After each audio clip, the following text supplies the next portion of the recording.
Olá, meu irmão, olá, minha irmã. Vamos dar continuidade então ao nosso encontro do Retiro Quaresmal. E hoje nós queremos fazer a nossa oração de repetição nesse sábado da nossa segunda semana do tempo da Quaresma. Diferente dos outros dias, onde nós sempre temos um texto específico, aos sábados nós repetimos os textos ao longo da semana, revisitamos os textos e a partir dele nós queremos ver quais foram as marcas que Deus colocou no nosso coração e na nossa vida ao longo dessa semana. Por isso convido você a procurar um lugar tranquilo, calmo, para poder fazer sua oração, preparar esse local e assim dispor-se para colocar na presença do Senhor a sua vida, sua história, o seu caminho.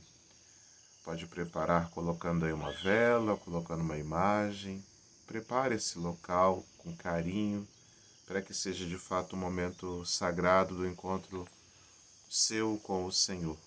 Eu estou aqui nesse lugar bonito hoje aqui, chamada Rosal, Piraí, numa chácara no nosso centro diocesano de pastoral.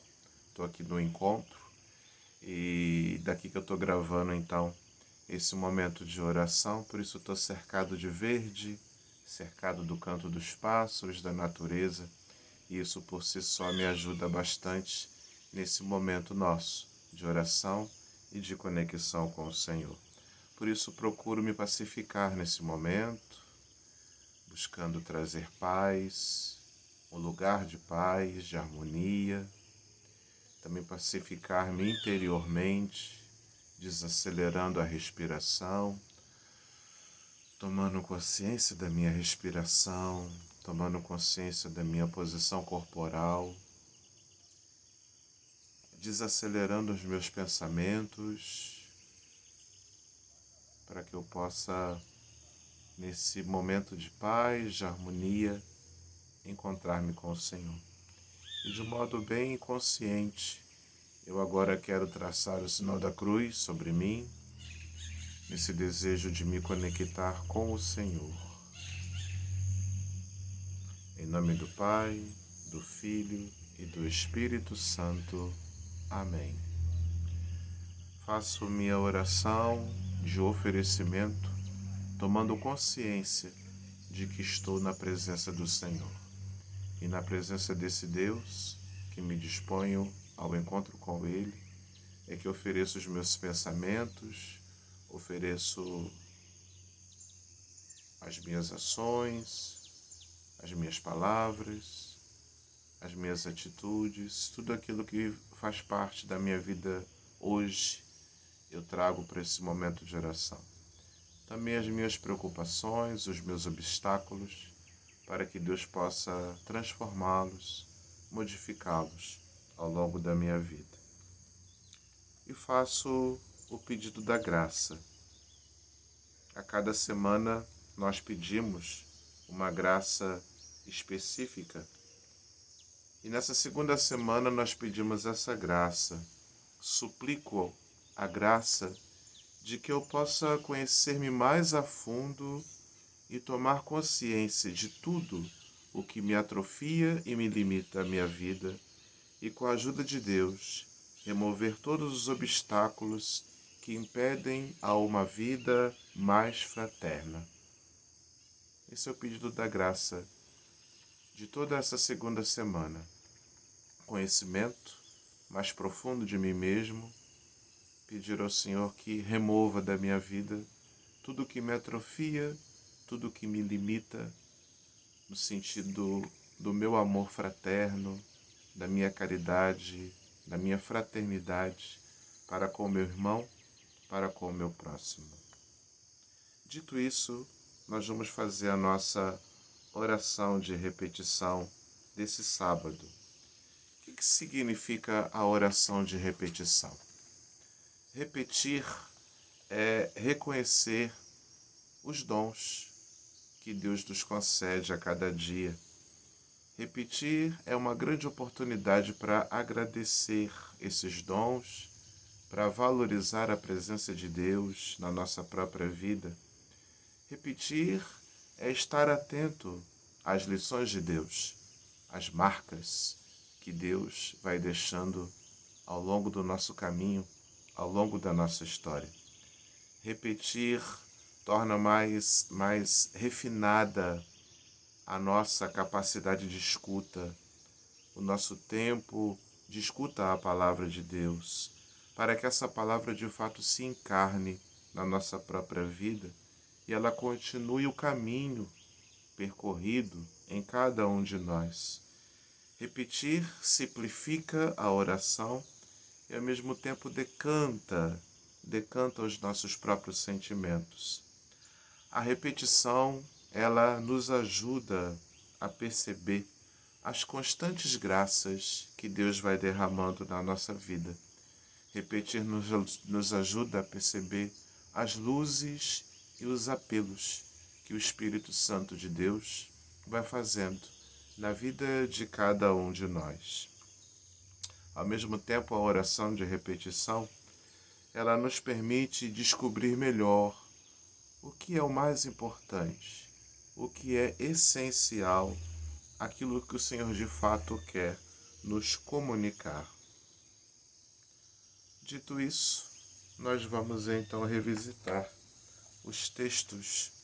O texto de segunda-feira, deixa eu pegar minha Bíblia aqui. O texto de segunda-feira, nós o tiramos de Lucas 6, de 36 até o 38. E lá nos dizia assim: sede misericordiosos. Um texto pequeno. Sede misericordiosos, como o vosso Pai é misericordioso. Não julgueis, e não sereis julgados. Não condeneis, e não sereis condenados. Perdoai, e sereis perdoados. Dai, e vos será dado. Uma medida boa, socada, sacudida e transbordante, será colocada no dobro da vossa veste, pois a mesma medida que usardes para os outros servirá também para vós. E assim nós fizemos toda aquela meditação e a gente pode puxar pela nossa memória. Naquela meditação nós falávamos do significado, por exemplo, da palavra misericórdia, esse amor entranhado, esse amor que vem das vísceras, esse amor que vem das entranhas.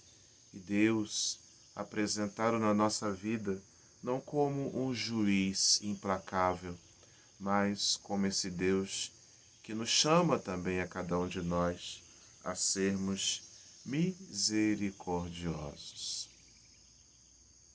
Na terça-feira, nós meditamos o capítulo 23 do Evangelho de Mateus, dos versículos de 1 a 12.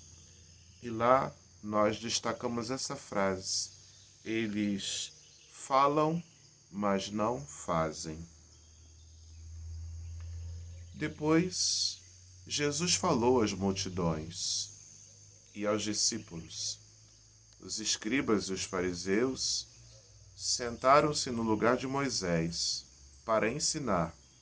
Portanto, tudo o que eles vos disserem, fazei e observai, mas não imiteis as suas ações, pois eles falam e não praticam.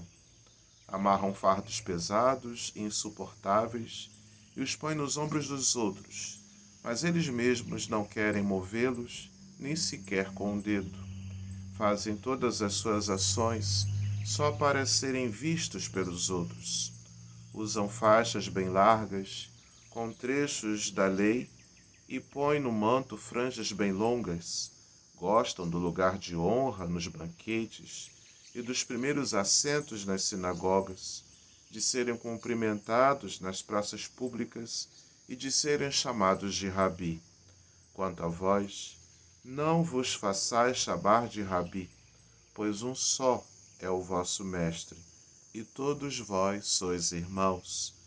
Não chameis a ninguém na terra de Pai, pois um só é o vosso Pai, aquele que está nos céus. E não deixeis que vos chamem de guia, pois um só é o vosso guia, o Cristo. Pelo contrário, o maior dentre vós deve ser aquele que vos serve. Quem se exaltar será humilhado, e quem se humilhar será exaltado. Puxemos também pela nossa memória a meditação desse texto, onde nós percebemos a importância de renunciarmos a toda atitude de prepotência, de arrogância, de controle com o outro, de querer ser melhor, maior que o outro. E nesse tempo da Quaresma, o desejo de que o nosso coração, de fato, se faça um coração mais simples, um coração mais humilde. Foi a meditação da nossa terça-feira. E assim nós fomos para a quarta-feira. Na quarta-feira, nós meditamos o capítulo 20 do mesmo evangelista, São Mateus, no versículo 17.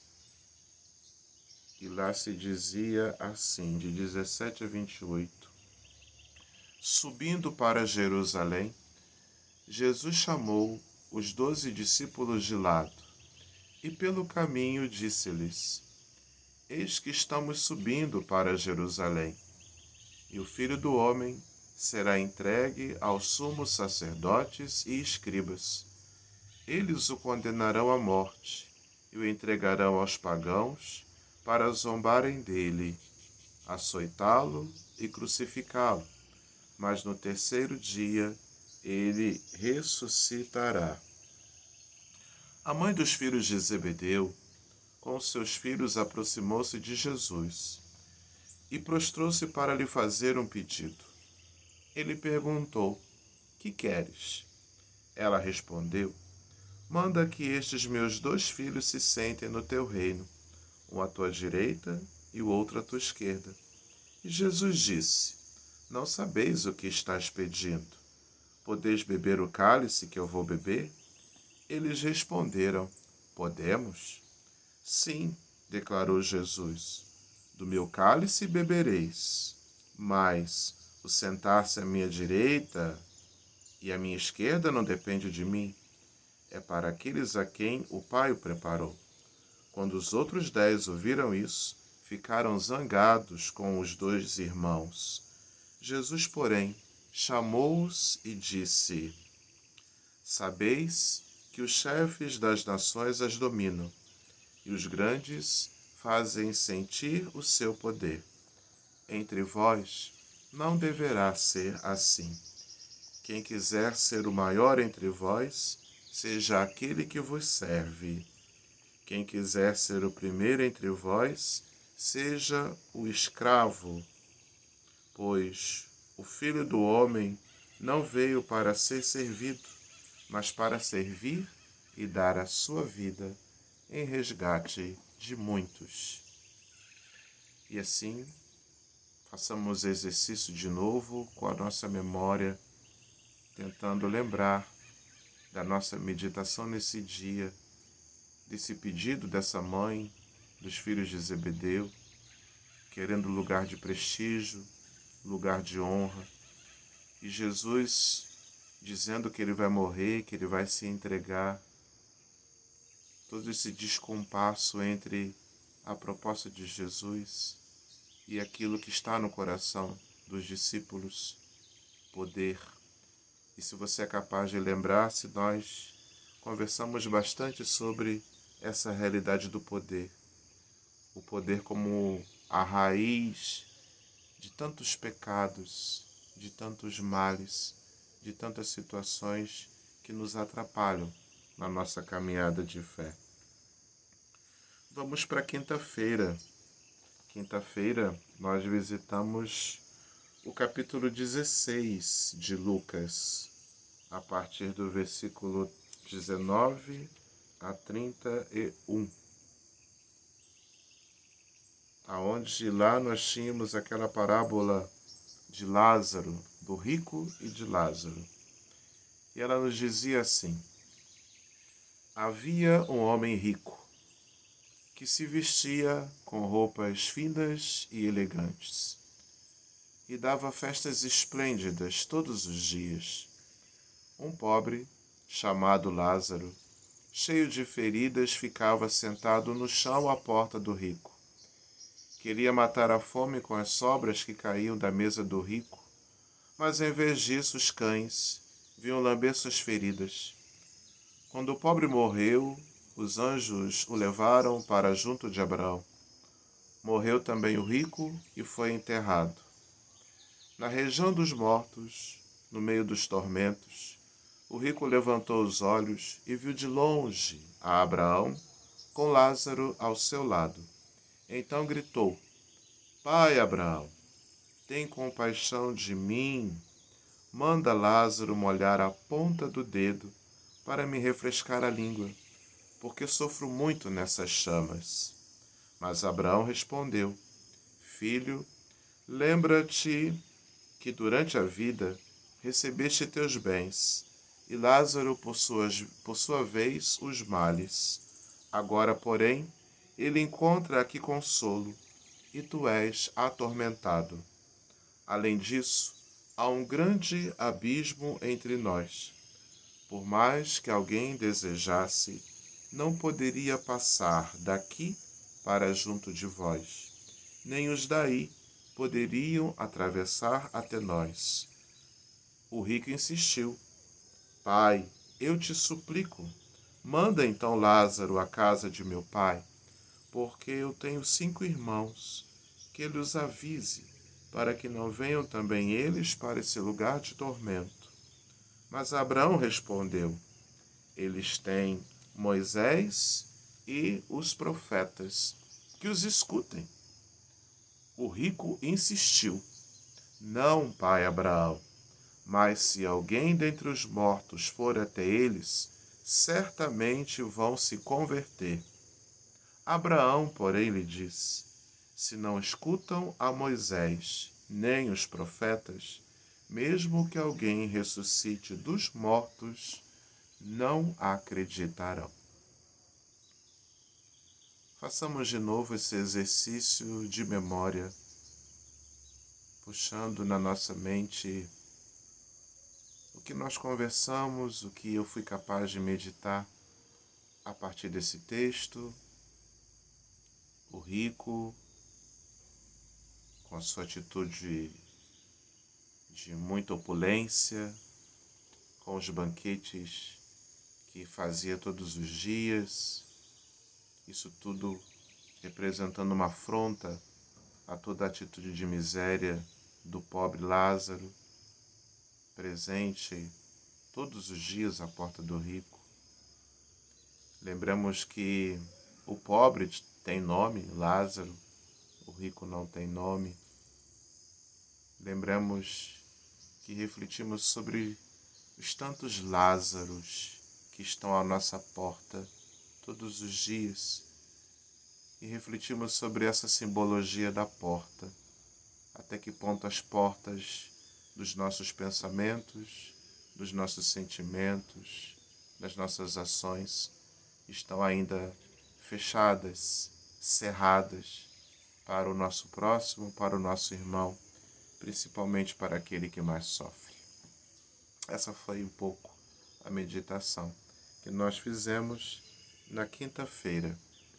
E nós chegamos no dia de ontem, na sexta-feira, onde visitamos de novo o evangelista Mateus, no capítulo 21. No capítulo 21, de 33 a 46. A parábola dos agricultores assassinos. E lá a palavra de Deus nos dizia assim: Escutai esta outra parábola. Certo proprietário plantou uma vinha, pôs uma cerca em volta, cavou nela um lagar para pisar as uvas e construiu uma torre de guarda. Ele alugou a alguns agricultores e viajou para o estrangeiro. Quando chegou o tempo da colheita, ele mandou seus servos aos agricultores para receber seus frutos. Os agricultores, porém, agarraram os servos, espancaram a um, mataram a outro e a outro apedrejaram. Ele ainda mandou outros servos, em maior número que os primeiros, mas eles os trataram do mesmo modo. Por fim, enviou-lhes o próprio filho, pensando: ao meu filho eles irão respeitar. Os agricultores, porém, ao verem o filho, disseram entre si: este é o herdeiro, vamos matá-lo e tomemos posse da sua herança. Então agarraram-no, lançaram-no fora da vinha e o mataram. Pois bem, quando o dono da vinha voltar, o que fará com esses agricultores?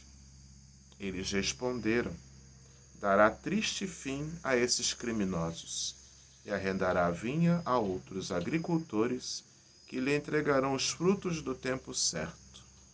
Então Jesus disse-lhes: nunca lestes nas Escrituras? A pedra que os construtores rejeitaram, esta que se tornou a pedra angular? Isto foi feito pelo Senhor e é admirável aos nossos olhos? Por isso eu vos digo: o reino de Deus vos será tirado e entregue a um povo que produza frutos.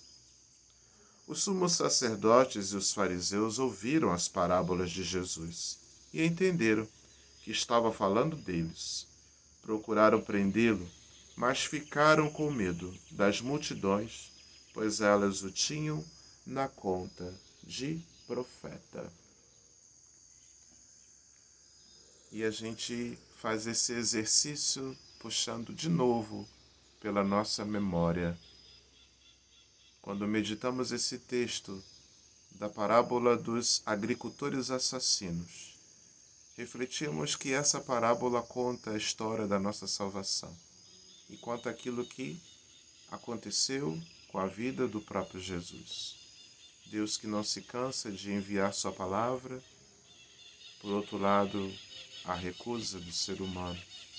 E essa vinha que representa o povo de Israel, essa vinha que representa a própria humanidade, essa vinha que representa também a cada um de nós. Deus que colocou essa vinha diante de nós, se a gente é capaz de lembrar, Ele colocou não para que ela se transformasse no objeto de exploração, mas que ela fosse por nós cuidada, regada, protegida. E lá nós refletimos até que ponto nós somos exploradores ou cuidadores da vinha. E nós refletimos sobre toda essa questão do cuidado com a natureza, do cuidado com a ecologia, da nossa casa comum. E eu fui chamado então a meditar o cuidado que devo ter com a obra da criação, o planeta Terra que está doente, está enfermo, com toda essa situação climática. E a gente foi lá, se você se lembra, falando de todas as doenças, todos os sintomas, podemos dizer assim, que vão dizendo que o nosso planeta está doente. E até que ponto cada um de nós tem colaborado ou para tornar o planeta ainda mais doente, com a nossa atitude depredatória, exploratória, ou até que ponto nós estamos cuidando, preservando a nossa natureza. E assim, meu irmão, minha irmã, nós revisitamos os textos dessa semana, dessa segunda semana da nossa quaresma, todos eles iluminados pelo texto do domingo passado, que foi o domingo da transfiguração, pedindo sempre ao Senhor que nos ajude a transfigurar todas essas realidades que estão ainda desfiguradas na nossa própria vida. Vamos agora, nesse momento, fazer a nossa eleição. Nós devemos, a partir desses textos todos que ouvimos, procurar perceber quais foram as marcas que Deus deixou ao longo dessa segunda semana na minha vida. Quais foram as lições que Deus conseguiu deixar nessa semana na minha vida? Uma vez que percorremos cuidadosamente cada um desses textos, recordando os tempos que me dediquei à oração, recordando aquilo que Deus gravou na minha vida, no meu coração. Nesse momento converso com o Senhor. Converso com o Senhor pedindo a Ele que lance luzes na minha vida a partir desses textos. Converso com Ele louvando a presença dEle, com o coração cheio de gratidão por ter percorrido esse caminho, por ter caminhado junto dEle. Pode ser que alguns momentos mais, pode ser que outros menos, pode ser que em algum momento eu consegui me dedicar um pouco mais, em outros não tanto, não importa. Faça esse momento um momento de profunda gratidão, de profundo louvor por estar na presença do Senhor e por esse esforço para que a graça dele de fato seja a que orienta a nossa vida, a nossa história. Dou graças ao Senhor pelos dons recebidos ao longo desse dia e ao longo dessa semana. Que tudo isso tenha um impacto de transformação, de transfiguração na minha própria vida. Tomo o meu caderno de anotações e que eu possa registrar lá o que Deus gravou desses textos ao longo da semana. Qual deles me chamou mais a atenção? Qual deles o Espírito Santo lançou luzes e apelos na minha própria vida de um modo mais forte, de um modo mais predominante? Anoto. Quais foram os sentimentos que o Senhor colocou nesses textos da minha própria vida? Também quero tomar nota. Pode ser que Deus tenha colocado na minha vida sentimentos de luz, de paz, de harmonia, de tranquilidade. Pode ser que a palavra de Deus tenha me inspirado, renovado o meu amor, a minha esperança, o meu desejo de caminhar com o Senhor. Mas pode ser também que eu tenha experimentado alguma desolação. Pode ser que eu tenha me sentido no meio do deserto, numa situação de secura, de aridez. Pode ser que a palavra de Deus tenha me interpelado, trazido para mim algum sentimento de tristeza, de distância do mistério de Deus. Tome nota também de tudo isso, para que, apresentando ao Senhor nesse momento de oração, Ele faça também a transformação. E assim tomo nota, vou agradecendo e concluindo esse momento de oração, concluindo essa segunda semana da Santa Quaresma, do nosso retiro quaresmal, rezando um Pai Nosso, uma Ave Maria e um Glória ao Pai. Pai nosso, que estais nos céus, santificado seja o vosso nome. Venha a nós o vosso reino. Seja feita a vossa vontade, assim na terra como no céu. O pão nosso de cada dia nos dai hoje. Perdoai-nos as nossas ofensas, assim como nós perdoamos a quem nos tem ofendido. E não nos deixeis cair em tentação, mas livrai-nos do mal. Amém. Ave Maria, cheia de graças, o Senhor é convosco. Bendita sois vós entre as mulheres.